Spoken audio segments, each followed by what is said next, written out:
प्रिय विद्यार्थियों नमस्कार। आज हम संस्कृत कक्षा 8 का आर्यभट्ट पाठ पढ़ेंगे। इस पाठ में आप संस्कृत के महान पंडित और इस देश के एक बहुत बड़े वैज्ञानिक जिन्होंने जीरो का आविष्कार किया, ऐसे बहुत बड़े स्कॉलर साइंटिस्ट के बारे में आज हम बात करेंगे। ये चैप्टर आपकी समझ की दृष्टि से भी महत्वपूर्ण है और इस देश के महत्वपूर्ण इतिहास को भी वर्णित करता है। भारतवर्ष में किस प्रकार से महान ऋषियों महर्षियों ने अपना योगदान इस देश को महान बनाने में दिया है, उसका वर्णन भी आपको इस पाठ के माध्यम से मिलेगा। तो ये चतुर्दश पाठ है, यानी 14 लेसन है। पाठ का नाम है आर्यभट्ट। तो आर्यभट्ट पाठ से आप समझ गए होंगे, लेकिन फिर भी थोड़ा सा इस पाठ के बारे में हम देख लेते हैं। इस पाठ की समरी देख लेते हैं हम। ज्ञान विज्ञान की सुदीर्घ परंपरा भारतवर्ष की अमूल्य निधि है। भारतीय मनीषियों, जिन्हें ऋषि की आख्या प्राप्त थी, ने इस परंपरा को पुष्ट किया।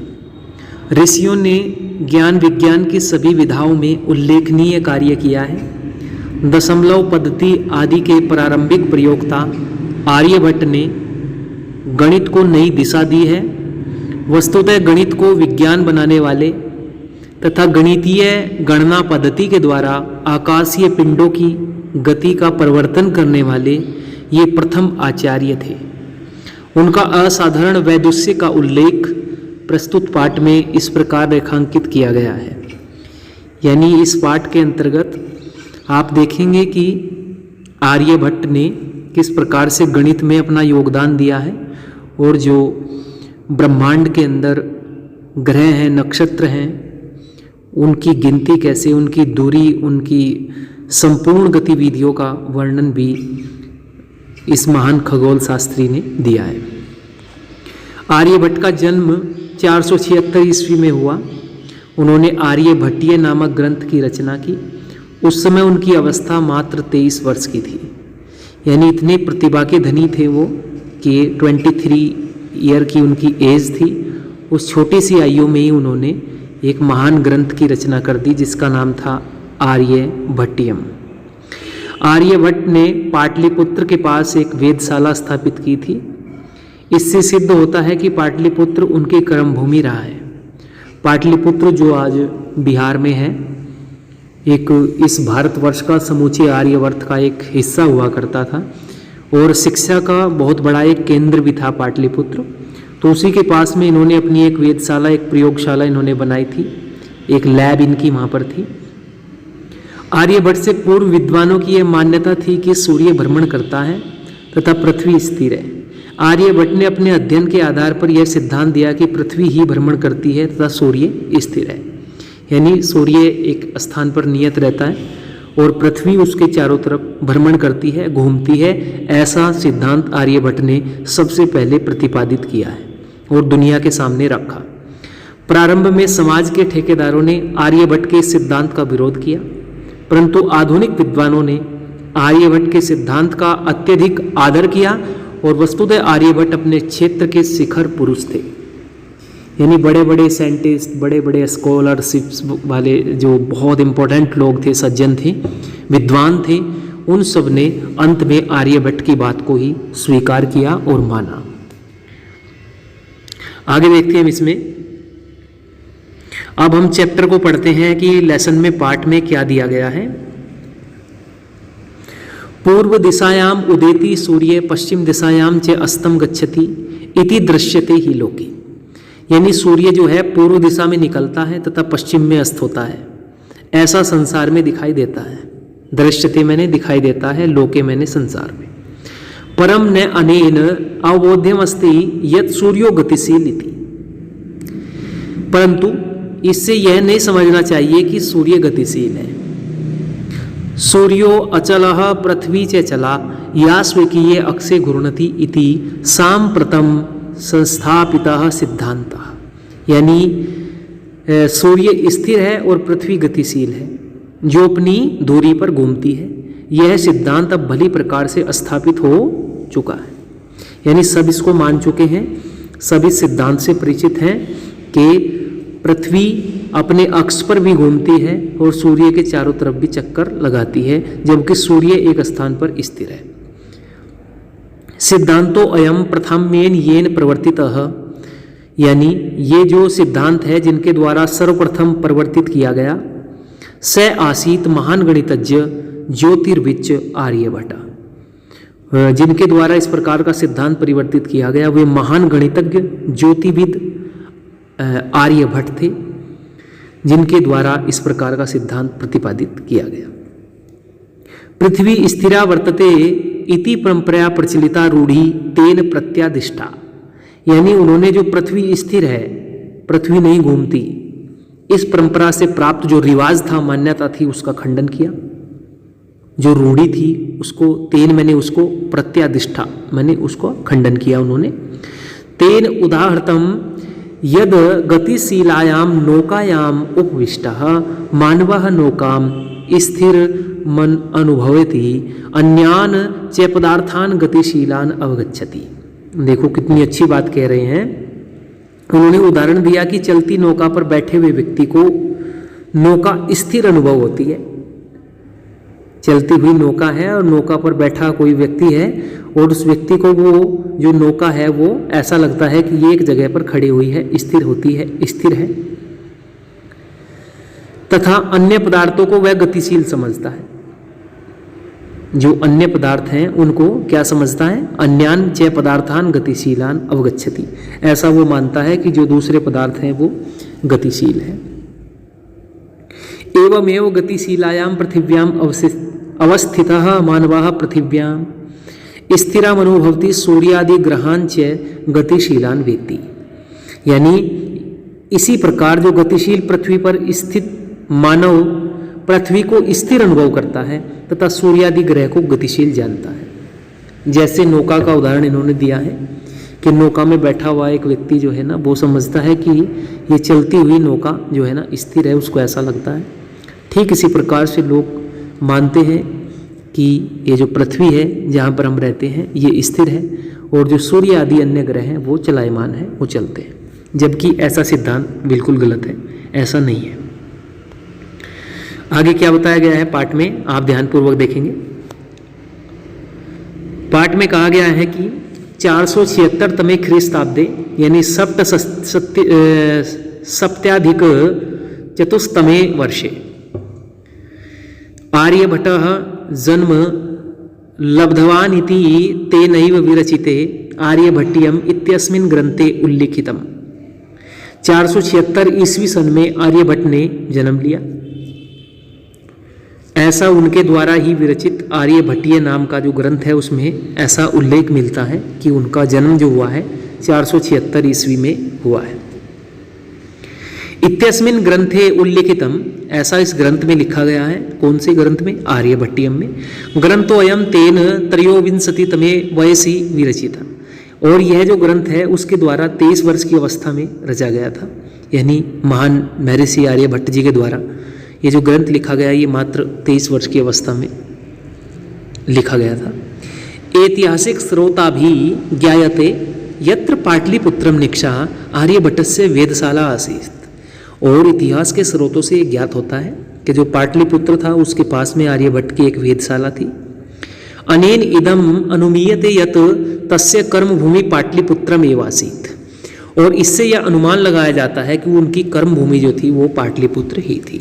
अभी हम जिक्र कर रहे थे कि पाटलिपुत्र जो है ये बिहार में ये जो है एक प्रकार से महाजनपद हुआ करता था पहले।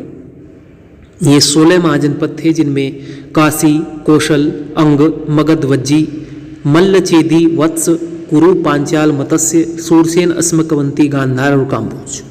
इन 16 महाजनपदों में जो मगध था वो सबका केंद्र हुआ करता था और पाटलिपुत्र ये वहीं पर एक स्थान था, एक शहर था, एक ऐसी जगह थी जहाँ पर शिक्षा का बहुत उच्च स्तर के वहाँ पर विद्यालय थे, महाविद्यालय थे और वहाँ पर ही आर्यभट्ट जी ने अपनी वेदशाला स्थापित की थी। आगे देखते हैं नेक्स्ट। आर्यभट्टस्य योगदानं गणित ज्योतिषा संबद्धं वर्तते यत्र संख्यानाम आकलं महत्वम आददाति। आर्यभट्ट का योगदान गणित ज्योतिष से संबंधित है, यानी आर्यभट्ट ने जो अपना योगदान दिया है शिक्षा के क्षेत्र में वो किन से संबंधित है? गणित और ज्योतिष से। आर्यभट्ट फलित ज्योतिष शास्त्रे न विश्वसति अस्म। बहुत महत्वपूर्ण बात यह है कि जहाँ संख्याओं की गणना का महत्व है और आर्यभट्ट जो है ना फलित ज्योतिष शास्त्र में विश्वास नहीं रखते हैं। अब ज्योतिष भी दो प्रकार का है विद्यार्थियों, एक तो होता है गणित और एक होता है फलित। फलित ये होते हैं जो पाखंडी अंधविश्वासी लोग हैं, जो हाथ देख करके, हाथ की लकीरें देख करके दूसरों के भाग्य का अनुमान लगाते हैं। इस प्रकार के झूठे और पाखंडी ज्योतिष में विश्वास नहीं था आर्यभट्ट जी का, वो केवल गणित को ही ज्योतिष का आधार मानते थे। तो फलित ज्योतिष शास्त्र में उनका विश्वास नहीं था। गणितीय पद्धत्या कृतम आकलनम आधृत्य एव तेन प्रतिपादितम यद ग्रहणे राह केतु नाम को दानवो नास्ति कारणम। देखो ये कहते हैं कि जो आर्यभट्ट थे वो फलित शास्त्र में विश्वास नहीं रखते थे। गणित की पद्धति पर किए गए आकलन को आधार बनाकर ही उन्होंने प्रतिपादित किया था। क्या किया प्रतिपादित? कि ग्रहण में राहु व केतु नामक राक्षस कारण नहीं है। जो ये ग्रहण होते हैं लोगों ने कह दिया कि इसमें राहु और केतु नाम के राक्षस हैं, यही ग्रहण करते हैं। जो ग्रहण सूर्य ग्रहण, चंद्र ग्रहण इत्यादि होता है, इसका जबरदस्त विरोध उन्होंने किया। और क्या कहा उन्होंने कि राहु केतु नामक राक्षस जो है वो इसका कारण नहीं है। वहां तो सूर्य चंद्र और पृथ्वी ये तीन ही कारण है। ठीक है, तो उन्होंने ऐसा कहा है कि तत्र तो सूर्य चंद्र पृथ्वी इति त्रीणि, यानी तीन एव कारणानि, ये तीन ही कारण हैं ग्रहण होने के। सूर्य ग्रहण, चंद्र ग्रहण ये जो होते हैं ये तीन के कारण ही होते हैं। सूर्य प्रीतय भ्रमंतया पृथिव्या चंद्रस्य परिक्रमा पथेन संयोगाद ग्रहणम भवति। यानी सूर्य के चारों ओर घूमती हुई जो पृथ्वी है का चंद्रमा के परिक्रमा पथ के साथ संयोग होने से ग्रहण होता है। यानी सूर्य के चारों ओर जब पृथ्वी घूम रही है तो वो चंद्रमा की परिक्रमा पथ का जब उसके साथ में संयोग होता है तो तभी ग्रहण होता है। यदा पृथिव्या छायापातेन चंद्रस्य प्रकाशे अवरुध्यते तदा चंद्र ग्रहणम भवति। देखो जब पृथ्वी की छाया पड़ने से चंद्रमा का प्रकाश रुक जाता है तब चंद्र ग्रहण होता है। और उसी प्रकार क्या होता है फिर आगे, तथैव पृथ्वी सूर्यों मध्ये समागतस्य चंद्रस्य छायापातेन सूर्य ग्रहण दृश्यते। और सूर्य के मध्य आए हुए चंद्रमा की छाया पड़ने से सूर्य ग्रहण दिखाई देता है। अब इस प्रकार से चंद्र ग्रहण और सूर्य ग्रहण होता है। लेकिन कुछ पाखंडियों ने जो है ना इसको कह दिया कि राहु और केतु नाम के राक्षस जो है ना सूरज और चंद्रमा को खा लेते हैं तो ग्रहण हो जाता है। तो इस प्रकार की ये कपोल कल्पित जो पाखंडवादी अवधारणाएं हैं इनका विरोध किया आर्यभट्ट जी ने और गणित को ज्योतिष के साथ में जोड़ करके एक महान कार्य इस महान ऋषि ने किया है। आगे देखते हैं इस पाठ में। आगे आता है कि समाजे नूतनानां विचाराणां स्वीकारे प्रायः सामान्य जना काठिन्यम अनुभवन्ति। यानी समाज में नए विचारों को स्वीकार करने में प्राय सामान्य लोग, जो मध्यम वर्ग के लोग हैं, वो कठिनता का अनुभव करते हैं। जब नया विचार कोई समाज में आता है तो जल्दी से उसको लोग स्वीकार नहीं करते। भारतीय ज्योतिष शास्त्रे तथैव आर्यभट्टस्यापि विरोधा अभवत्। और जब उन्होंने इस प्रकार की बात कही तो भारतीय ज्योतिष शास्त्र में उसी प्रकार आर्यभट्ट का विरोध हुआ। बहुत लोगों ने उनका विरोध किया। तस्य सिद्धांता उपेक्षिता, उनके सिद्धांतों की उपेक्षा की गई। स पंडित मन्या नाम उपहास पात्रम जाता। और क्या हुआ आगे, वे अपने आप को विद्वान मानने वाले लोगों के जो है ना मजाक का पात्र बने। जो अपने आप को विद्वान लोग मानते थे उन विद्वानों ने उनका मजाक उड़ाया, उपहास किया उनका। पुनरपि तस्य दृष्टि कालातिगामिनी दृष्टि, लेकिन फिर भी उनकी जो दृष्टि थी वो समय को लागने वाली दृष्टि को चल रही। वो तो लंबी दृष्टि से सोच रहे थे। आधुनिकी वैज्ञानिकी तस्मिन तस्य च सिद्धांते समाधार प्रकटिता। और फिर क्या हुआ, आधुनिक वैज्ञानिकों ने उनके प्रति तथा उनके सिद्धांत के प्रति आदर प्रकट किया। जो मॉडर्न साइंटिस्ट थे उन्होंने आर्यभट्ट के उस सिद्धांत को एक्सेप्ट किया, स्वीकार किया, माना और मान करके उसको अपने जीवन में अपनाया और उस पर बहुत बड़ा कार्य आधुनिक वैज्ञानिकों ने किया और गर्व किया कि भारतवर्ष की पवित्र भूमि पर आर्यभट्ट जैसा एक महान वैज्ञानिक, एक महान ऋषि और एक महान ही लंबी दूरदृष्टि रखने वाला एक महान व्यक्ति पैदा हुआ, ऐसा सभी वैज्ञानिकों ने माना। अस्मादेव कारणाद अस्माकं प्रथमोपग्रहस्य नाम आर्यभट्ट इति कृतम्। और फिर क्या हुआ, इसी कारण से हमारे पहले उपग्रह का नाम आर्यभट्ट रखा गया। वस्तुतः भारतीयाः गणित परंपरया अथ च विज्ञान परंपरया असौ एक शिखर पुरुषया आसीत्। यानी वास्तव में हमारी जो भारतीय गणित परंपरा तथा विज्ञान की जो परंपरा है उसके परंपरा के वे एक शिखर पुरुष थे जिनका नाम था आर्यभट्ट। आर्यभट्ट एक इस प्रकार के विद्वान महापुरुष हुए हैं बच्चों, जिन्होंने इस देश के लिए बहुत कुछ किया है। और पहला हमारा जो उपग्रह सबसे पहले ब्रह्मांड में ऊपर अंतरिक्ष में गया था उसका नाम आर्यभट्ट रखा गया था। चलिए अब हम थोड़ा सा इसके क्वेश्चन आंसर अभ्यास समझ लेते हैं। एक पदेन उत्तर, एक पद में उत्तर दीजिए। सूर्य कस्याम दिशायाम उदेति, सूर्य किस दिशा में उगता है। आर्यभट्टस्य वेदशाला कुत्र आसीत्, आर्यभट्ट की जो वेदशाला थी वो कहाँ पर थी। महान गणितज्ञ ज्योतिर्विच्य कया आसीत्, महान गणितज्ञ और ज्योतिष शास्त्री कौन थे। आर्यभट्टेन कै ग्रंथ रचित है, और आर्यभट्ट ने किस ग्रंथ की रचना की है। अस्माकं प्रथमोपग्रहस्य नाम किम आसीत्, और हमारे प्रथम उपग्रह का नाम क्या है। इन सब का उत्तर आपने अपनी नोटबुक में देना है और इस वीडियो को आपने अंत तक देखना है और इसमें जो क्वेश्चंस हैं उनको अपनी नोटबुक में लिखना है और जो आपको अच्छा लगे इसमें कमेंट करके भी आपने बताना है। आगे क्वेश्चन नंबर 2 देखो। क्वेश्चन नंबर 2 में है पूर्ण वाक्येन उत्तरत, पूरे वाक्य में उत्तर दीजिए। कह स्वस्थापितः सिद्धांतः, कौन सा सिद्धांत स्वस्थापित है। चंद्र ग्रहण कथम भवति, चंद्र ग्रहण कब होता है। सूर्य ग्रहण कथम दृश्यते, सूर्य ग्रहण कब दिखाई देता है। आर्यभट्टस्य विरोधः किमर्थम एवत्, आर्यभट्ट का विरोध किस कारण से हुआ था वो आपने बताना है। प्रथमोपग्रहस्य नाम आर्यभट्ट इति कथम कृतम, पहले उपग्रह का नाम आर्यभट्ट किनके द्वारा किनके नाम पर लिखा गया, ऐसा आर्यभट्ट नाम क्यों पड़ा, क्या कारण था उनका। तो ये क्वेश्चन के आंसर आपने इन दोनों के देने हैं। क्वेश्चन नंबर आगे हम देखेंगे नेक्स्ट क्वेश्चन नंबर 3 देखिए। क्वेश्चन नंबर 3 भी बहुत इंपॉर्टेंट है।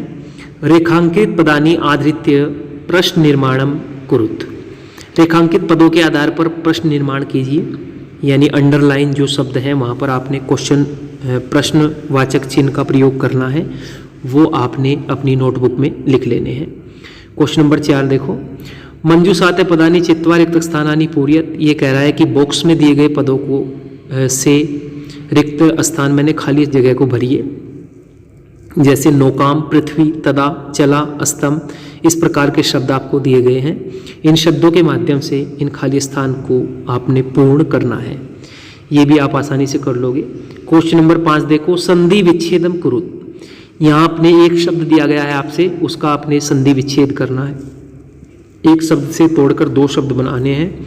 जैसे ग्रंथो अयम, तो ग्रंथ है प्लस अयम, मैंने यह है ग्रंथ। सूर्याचलः, सूर्य प्लस अचलः, तथैव, तथा प्लस एव, तो यहाँ आ और ए मिलकर ऐ हो जाता है। इस प्रकार से यहाँ संधि का नियम है, तो इससे आपने इन संधि विच्छेद को पूर्ण कर लेना है। क्वेश्चन नंबर 6 देखिए। अधोलिखित पदानान विपरीतार्थक पदानी लिखत, निम्नलिखित पदों के विपरीतार्थक पद लिखिए, यानी ऑपोजिट लिखने हैं आपने, इनका विलोम शब्द लिखना है।